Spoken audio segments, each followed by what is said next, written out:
정확히 20년 전 실제 사례를 가져왔습니다. 한 가정 전체가 무너진 이야기인데 이게 남의 일만은 아닐 겁니다. 서울 송파구에 사는 당시 72세의 이 어르신, 5년 전에 뇌출혈로 쓰러지신 이후 반신불수가 되셨는데 여기에 심한 치매까지 겹쳐 자신이 가족들에게 어떤 부담을 주고 있는지조차 인지하지 못하는 상태가 됐습니다. 문제는 그 다음이죠. 이 어르신을 돌보기 위해 며느리는 본인이 직접 운영하던 회사도 헐값에 팔아버리고 남편 대신 집에서 수발을 들어야 했고, 한 달에 300만 원이 넘는 간병비, 병원비, 중학교에 올라가는 아들에게도 신경을 써줄 수가 없는 생활, 그리고 하루도 쉴 날이 없는 이 간병의 나날 때문에 이 집안의 분위기는 웃음기 하나도 없이 늘 침울하고 말다툼만 반복되는 가정이 됐습니다. 치매는 한 사람의 병이 아니라 가족 전체의 병이라는 걸 보여주는 현실이죠. 그리고 20년이 지난 지금 치매는 사회, 국가의 병이 됐습니다. 평균 수명의 연장으로 치매에 걸릴 확률은 더욱 높아졌고, 인구 절벽으로 인해 노인의 비중은 더욱 커졌죠. 65세 이상 어르신 10명 중 1명, 80세가 넘으면 4명 중 1명, 5년만 더 지나도 3명 중 1명이 치매에 걸리는데요. 그리고 이 중 대부분이 가족도, 심지어 자기 자신도 모르게 치매가 시작됩니다. 이 말이 그저 남의 일처럼 느껴지신다면 지금 이 영상을 끝까지 보셔야 됩니다. 5분 뒤에는 생각이 완전히 바뀌어 있을 겁니다.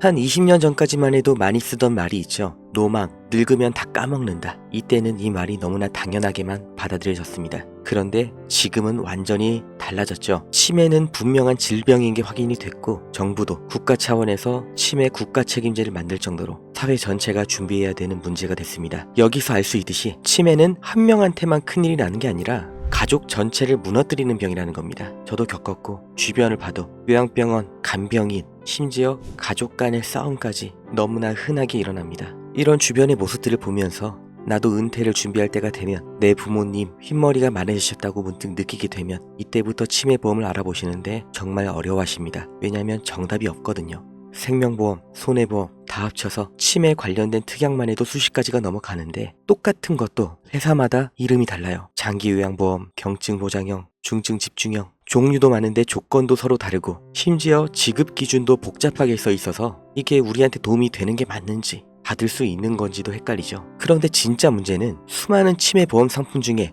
뭘 고르냐, 이게 아닙니다. 내가 어떤 상황에 대비해야 되는지 이걸 생각한 다음 그 다음 문제로 넘어왔어야 되는데 아예 처음부터 고민을 하지 않았다는 거예요. 내가 부모님을 얼마나 돌봐드릴 수 있는지, 내가 나중에 치매가 왔을 때 누가 어떻게 나를 돌봐줄 수 있는지, 이 그림부터 그려야 되는데 아무도 이런 설명을 안 해주죠. 상품 얘기, 돈 얘기, 얼마 내면 얼마 받는다, 이런 얘기만 합니다. 지금은 괜찮으실 겁니다. 앞으로도 괜찮으시길 진심으로 바랍니다. 세상에 치매가 빨리 없어졌으면 좋겠어요. 하지만 정말 많은 분들이 가족이 치매 진단을 받은 후 가장 먼저 하시는 후회가 뭔지 아세요? 작년에라도 드러났으면. 그리고 한 분은 이런 말씀을 해주셨습니다. 그때 보험 들어놓은 게 우리 가족을 살렸습니다.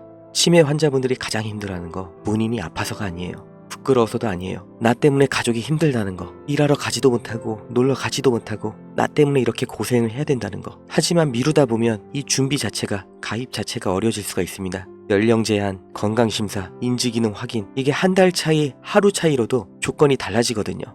010-8116-8295 이 번호로 가족 이렇게 문자 한 통만 보내주세요. 보내주신 순서대로, 하지만 정말 확실하게 안내해드리겠습니다. 제 영상 보신 분들 아시겠지만 하나도 어렵지 않게 근거도 보여드리면서 정확하게 이해하고 판단하실 수 있게 차근차근 설명드릴 겁니다. 다 듣고 곰곰이 따져보시고 마지막 선택만 하시면 됩니다. 저는 이 일을 하면서 미처 준비를 못해서 후회하는 분들은 너무나 많이 봐왔지만 괜히 일찍 준비했다 이렇게 아까워하는 분들은 단 한 분도 보지 못했습니다. 정말 그때 연락하길 잘했다 이 생각이 드실 수 있도록 도와드리겠습니다. 감사합니다.